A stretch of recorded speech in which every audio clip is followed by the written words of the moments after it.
People, and especially women, can often add other avenues, different views on and perspectives on things. And it's really important that you get all of those perspectives, because otherwise as an organisation you can be really quite tunnel visioned. And that goes with anything, and especially within marketing.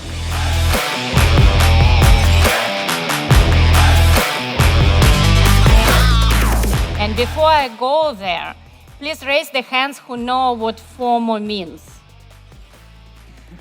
Okay, I see some hands. Let's hope you guess it right. I will not call anyone here on the stage to explain, but FOMO is fear of missing out. So that's the term which appeared in the research around 20 years ago, but it became much more popular recently with the development of social media. And people speak about FOMO when we're afraid of missing out different activities, work-related, family-related, as well as fear of missing out things, how they're represented in social media. So we will speak here about FOMO at work and FOMO specifically related to women. We at Acronis conducted a research, and we surveyed around 300 females internationally, in quite a number of countries, asking how many of them experience FOMO in general, and also what are the different angles of this experience. And the outcomes of this research so far, that 75% of women confirm that they work longer hours. Also, 70% of women believe that they get slower promotions versus men, and many other numbers here on the slide. But we're here not to cry, not to whine about the situation, but we want to raise attention to this topic and to discuss here together how we can address it and how we can become a little bit more comfortable for females and why we need it. And with this, I will start my questions. And the first question is, how has the representation of women in leadership in IT industry has changed when we started our career versus today? And I would like Iveta to address this question first. I think that over the last 20 years, it's massively changed. Like, the awareness is huge now compared to what it was. Women used to be the only one in the room or sit in a panel. So hugely thanks to the organisations that get in behind things like the DEI initiatives to make a big difference. But I think it goes a bit further than that. It's more about embedding technology as an avenue or a career for young people right from the grassroots. So back then you kind of fell into a career, whether it was marketing or you never really saw anybody developing tech that were women. You never really saw them have a voice at the table. Just generations have kind of changed. I think flexibility just within the workforce has massively helped that. So you can still go on maternity leave, come back. There's lots of initiatives now that you can kind of get back into. Places like advocates of that is like Microsoft. You see that all the time. You know, they bring in-house creches in so that you don't have to leave your career anymore. So I think it's massively around that awareness stage, but also there is, and I know we'll go on to that, but about women initiatives, like women-led organizations. You know, back 20 years ago, even 10 years ago, there wasn't enough women in the room to be able to fill a community, let alone a panel. So yeah, I think it's massively changed, but I think there's still a lot that can kind of be done, and it really needs to be done from that grassroots area, letting people know that, you know, they can have a seat at a table and they are good enough, really. Thank you. And we'll also specifically speak about the leadership roles and leadership position, because one angle is the representation of females in general, but also it's all interesting to see the growth in the leadership positions, in the executive roles, in the boards, which is also an important one. And with this, please allow me to move to the next question. So what are the main barriers to enter for women interested in IT? And Karen, I would like to ask you, because you work with a lot of females as well as young girls, starting from schools and universities, so you look at it from different angles. Sure. So from my perspective, when I was growing up, my barrier to enter into the industry and into cybersecurity, really for me, it was access to knowledge and the understanding that cybersecurity is a career path and that hacker is a job, so to speak, right? So for those of you who heard me this morning, I was really lucky because I saw a movie with Angelina Jolie as a hacker, and I saw, okay, this is what I'm going to do with my life. So I was at that exact age of 14 or 15, where a Hollywood movie inspired my career. And for those who remember, around the same time, another movie came out called Sneakers. And Sneakers also showed me, although there weren't a lot of women in it, it showed me a group of people whose job it is to do a penetration testing, a risk assessment, to basically try and sneak into a bank and steal money, not because they're criminals, but because they're showing the bank the weak spots. So Hollywood made that job accessible to me in a way because it framed it. This is not just being a criminal or a punk or a vandal. Actually, this is a job. And this is what we are experiencing right now in a few of my initiatives, like the Leading Cyber Ladies Network for Women in Cybersecurity and the Hacker Riot organization, where we're trying to show young women who are beginning their career paths what a job in cybersecurity means. What does it mean to be a CISO? What does it mean to be a malware reverse engineer? What does it mean to be a threat intelligence analyst? And what are the things you need to do to get to those jobs? So the entry level, the knowledge of what these jobs are, what these positions are, this type of knowledge is maybe really commonplace for us, but it's not as accessible for younger people. And a young student that's signing up for computer science at university or even earlier at school, they might know, yeah, I could be a firefighter, I can be a doctor, right? There's a lot of jobs that kids learn about in their books. They learn about it from their families. They learn about it from cartoons. But there really isn't a lot of cartoons about hackers or cybersecurity experts. So this is a barrier, another barrier, and I'll just say it shortly as we move on to the next question. We're good. I think another barrier lies with all of us, with maybe some built-in biases and expectations. So when I was a young woman, when I went to my first hacker conference, I was 17, it was 300 guys and me. And I had to justify my presence there, and I had to be the best. And any question, people would question me. They would say, oh, so which port is SSH? Or, what does it mean when I type like this? What does this expression mean in C++? So they would question my presence there. And this is sometimes known as gatekeeping in our industry. And I've experienced that time and again. It doesn't happen as often anymore. But this is a barrier that we have all created, men and women, when we question people's justification for being at a conference, being at a table, trying to learn. Hey, I'm at a conference, I want to learn. This is not the place to do an examination of my knowledge level, and it doesn't really help. It doesn't present a friendly face to people that are coming. So that's something I think we can all do really better. And when we meet people that are new to our industry, whether they are men or women or in between, and they don't know something, we can say, you don't know that? Or we can say, well, this is what this thing usually means, and maybe you'll be learning it and teaching other people soon. That's something we can all do better at. And don't you think it starts really from early age? Like you gave example, you were 17. I had an example of when my daughter was 15 and was choosing her subjects in the high school and selected double science. I was called to school for the consultation. Am I really sure to send my daughter to double science? What will she be doing there? So, why this segregation should be happening? I agree. It does happen at an earlier age. When I was taking advanced math in my high school, the teacher was really rude towards all the girls in the class until one by one we would leave the advanced math class and go to the intermediate class because the male teacher was just extremely rude to all the girls.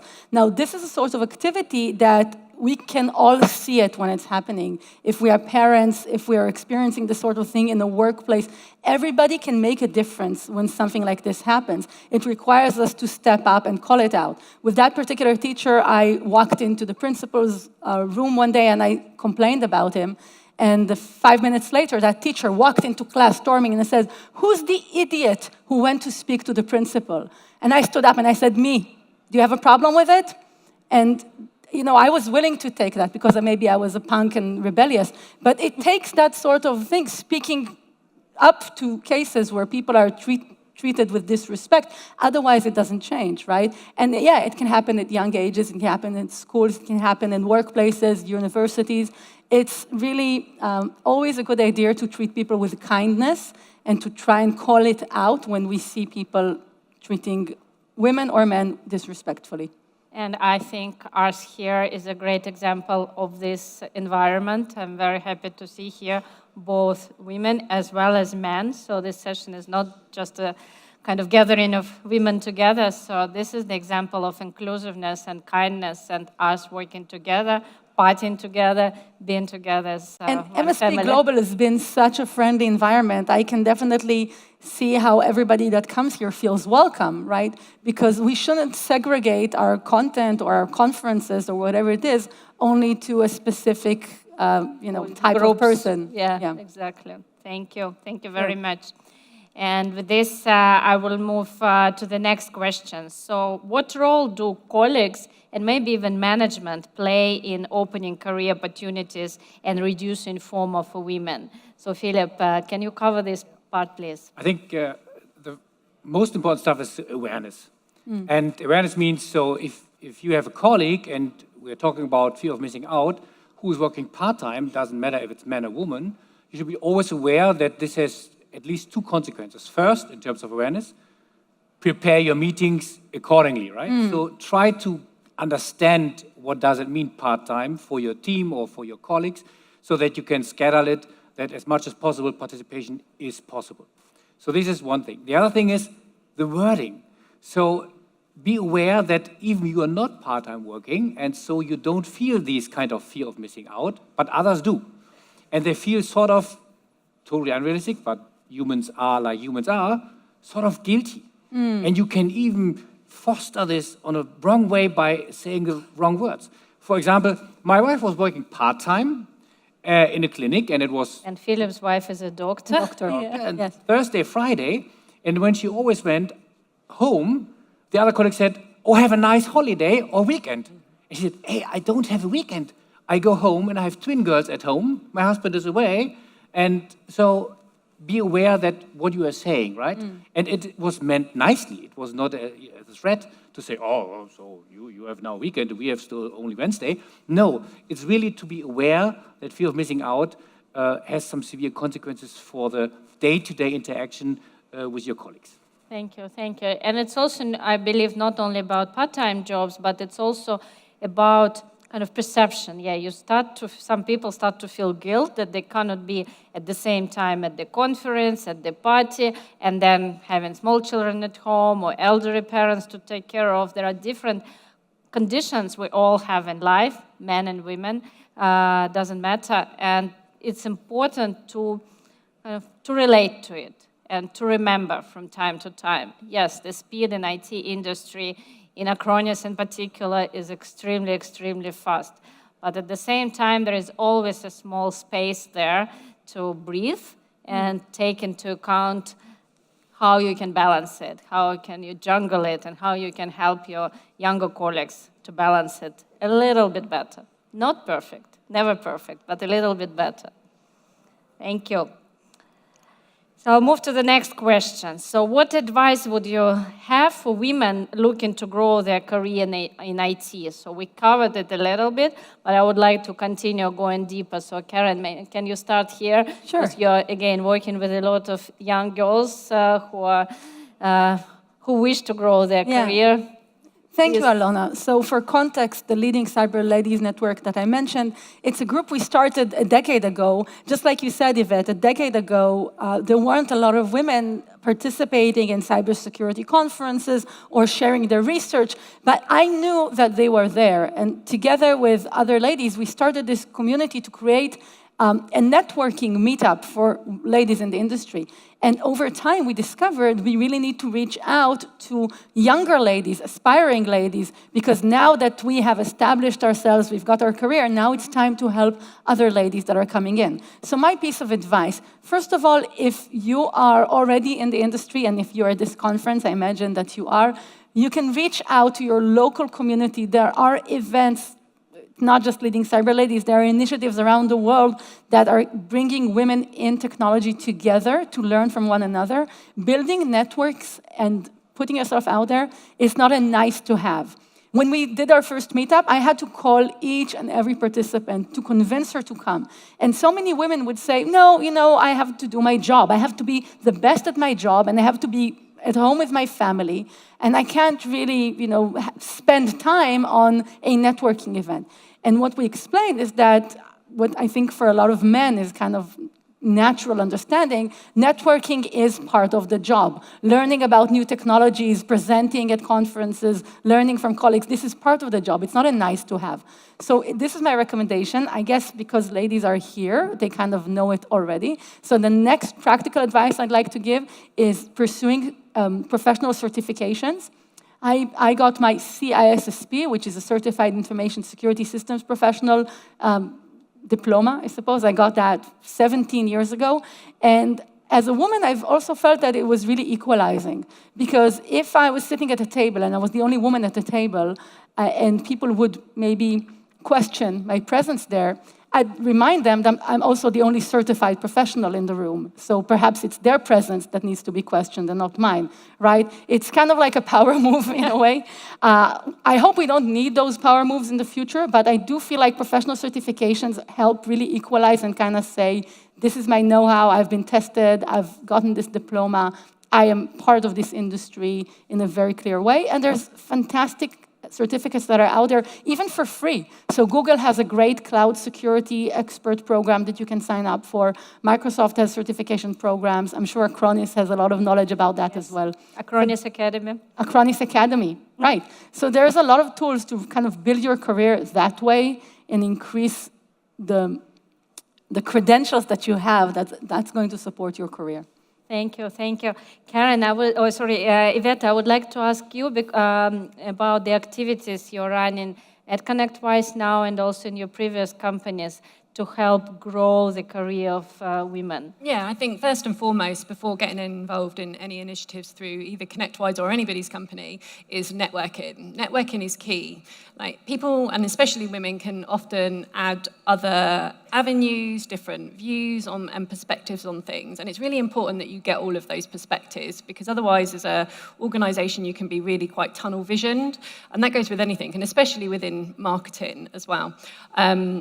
Being involved in things like Women in Tech panels within ConnectWise kind of opens your eyes into how many young people are getting into other avenues of tech, whether it's actually building, whether it's the engineering side, whether it is the marketing side, but that goes two ways. You actually have men that want to get more involved and can kind of see a better way of going to market with a product than predominantly what women would have done. So being involved in those initiatives, I think, are really good and really inspirational. And again, being part of those networking facilities outside of that, I think when you're, especially for women, when you've had children, I've got 3, and trying to juggle your own career and not feeling like you're missing out and that somebody else is going to take over, you end up starting your own business. So I did that for 10 years, and that kind of came from networking originally. So being part of those organizations, being part of those Women in Tech organizations, but also for men as well, being able to be in part of those communities really helps, I think, build your own careers and not feeling like you're having to miss out. I think having those back to work days that ConnectWise do, a lot of other organizations do as well, being still involved in things just because you're away from the work environment for maybe 9 months, 12 months. In the States, it's only 3 months. I mean, I would never have survived after 3 months going back to work full time. But, being able to still be involved in those things enables you to still keep your eye on the ball. And it's those type of things that I think that you need to still be part of, and organizations need to make sure that they're involving women in all the time.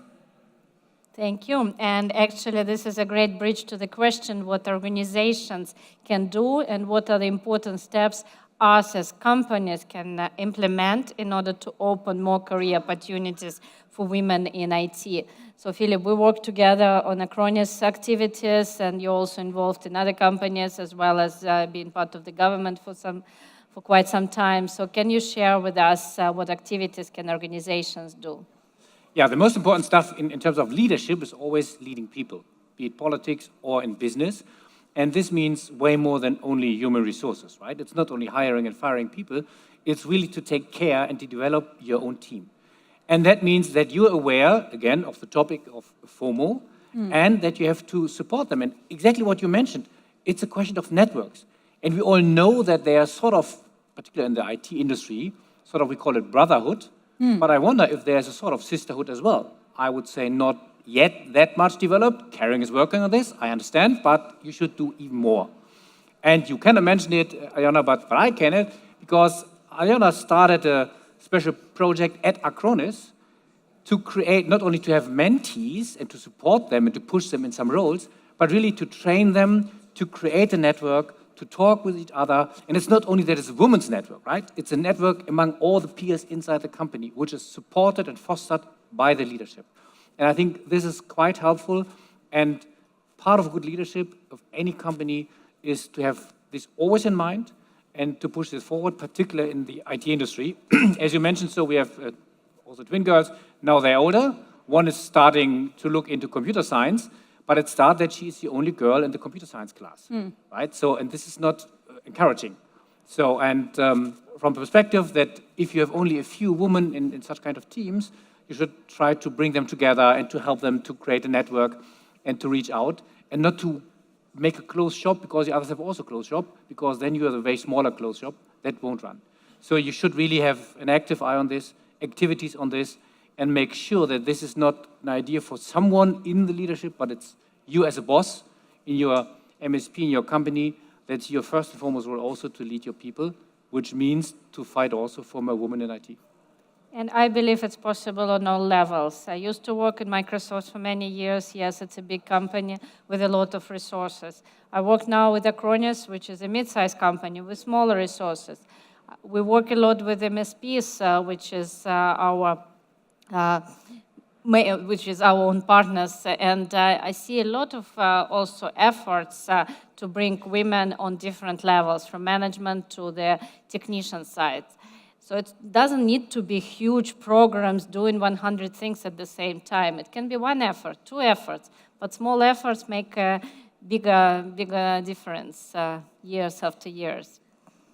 Alona, can I also highlight another topic? Yes, of course. So I think a key quality that we've been talking about, and we spoke about this, Alona, is resilience. And for those who are unaware, the root of the word resilience is from Latin resilio, and it means not just to be strong and tough, it means to be able to bounce back. It means to be able to absorb when something is happening and bounce back. And I think actually this is one of the superpowers that women can bring into the industry, because women go through different phases in lives, like motherhood, like parenting, and then can come back with different points of view, different resources. But there's also another type of resilience that we can all kind of build together in our ecosystem. And well, I have a few more ideas on that, but I'll give it back to you. No, please, Irene, because it actually was one of my questions, which is not scripted, is why are we actually speaking about it and why we are doing it? We are not doing it for the sake of having a certain percentage of women at the table. I really hate these goals and these ideas. We are doing it actually for the benefit of the business. I strongly believe that the diverse representation results in better companies, better performing teams, better satisfying customer needs, and I can continue. So this is really a core foundation to this discussion. If you believe that equality and diversity are drivers for success, that they are markers for success, and you can see it in the data. You can see that companies that have a more diverse workforce, that have a more diverse leadership, are also companies that correlate with more success in the business world. If you believe in that it's not about gender, it's not about are you a woman or a man, it's about promoting more equality and diversity and inclusion in the workplace. And there are ways we can do that every day. When we speak to people, very simple example, so many times I'm on a group call and people use the term guys. We're not guys, we're women or girls. And actually, I don't even like it when people refer to women in technology, when people say, so are you bringing the cyber girls? No, actually, I'm bringing the cyber ladies. We're women, we're 20-somethings, 30-somethings, we're mothers, we're leaders, we're CISOs of organizations. We're not the girls. In the similar way, I'm not gonna tell people, bring all the boys to the meetup, right? So using this language to try and kind of highlight these things would be, I believe, a benefit to everybody. Again, if you agree that equality and gender and diversity is a good thing for your company and your organization. If you don't, that's okay, but you won't survive in the business climate, I think. Not to sound too threatening. Okay, maybe that came off a little aggressive. I'm going to bring it back to you because this is a topic that can really get me very passionate. So over to you, Alona. Thank you so much.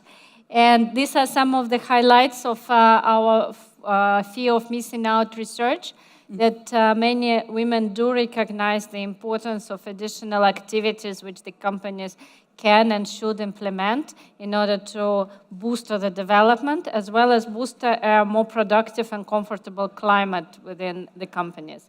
So one of the initiatives which Philip has mentioned we are doing, and it's very much aligned with the research data, is the mentorship. It's very much in demand. So we are having 50 females every year. I'm limited by number of mentors. I wish I could have more. But 50 females are benefiting every month, speaking with senior executives and our board members. And they're not discussing technical questions, not much. Mostly what they discuss is the career progression, how to deal with some leadership issues, communication issues, how to raise the hand, ask for something, step up, etc. So these are the activities which are really well perceived. It doesn't cost anything. It's really on pro bono basis, if I can call so. So this is something for you to think that you can easily implement in your organization. So we are not speaking about expensive programs with coaches flying all over around the world. We're speaking about something which you can do locally within your company. And it doesn't matter if your company has 100,000 employees, 1,000 employees, or 10 employees. You can still do mentorship sessions which can help the career development, as well as you can do some internal sessions where you speak about some topics, you educate. Both men and women will benefit from it, and by this you will grow new level of employees to your organization. So that's what we are doing, and I will not go more into details. There is a lot of cyber diversity activities we are running at Acronis, and I know that many of the companies are doing the same. I would like to say, before I say big thank you, there is a closing question I have. Which future do you see for women in IT? Very fast answers. Karen. I think we'll see more hackers. Rihanna is a hacker in Ocean's 8. Charlize Theron is a hacker in Fast and Furious. So maybe we're also seeing some cyber criminal ladies, I don't know. But we're going to see more women in the cybersecurity world. I see them everywhere. We're a growing force. We're going to be, I hope, 50-50% of the workforce. Thank you. Philip, your bet. And we see more women in the future for one reason, not because of, we are pushing it and it's good in the trend and it's for the media. No, it's good for the business. More women means more diversity. More diversity means more creativity. More creativity means more ideas that are successful on the market are innovations. Innovations, that's driving our business. And I think this is the main reason why we need more diversity, and it will come automatically. So, but again, the good guys and gals working now on this, because then you have an advantage in respect of your competitor. Thank you. Iveta, what's your forecast for the future? I wholeheartely agree with what Philip just said. I think culture in society has massively changed, especially since COVID. Organizations giving flexibility to their staff, being able to take a day off because your child is sick, or going to a sports day, or, I have one of the biggest respects for, the CEO at Pure Storage, who would always his diary would be blocked 5 till 7. That was his children time, but would be able to work more. The same goes for women now, in the fact that now you'll see more in product development, more in the technical and engineering areas, because there is that flexibility. It's not just a 9-to-5 job, so naturally you'll see that culture change in the diversity side of things. So, and I think also where women are building their own MSPs now, you'll see that. So, there is that whole culture change from that side of things, and that's because the working environment has changed to allow that. So it's not just they have to pick a career that is just going to be a 9-to-5 or a 9-to-3. So I think naturally society has evolved, and therefore you'll see more technicians, more product development, more business owners that will be women-led. Thank you. So my forecast, more diversity, less FOMO. Thank you very much. It was Women in Tech, MSP Global. Thank you, Karen. Thank you, Alona. Thank you, Philip. Thank you, Iveta. Thank you. Have a nice day. Let's hear it for some JOMO, joy of missing out. Yes, this will be event for next year.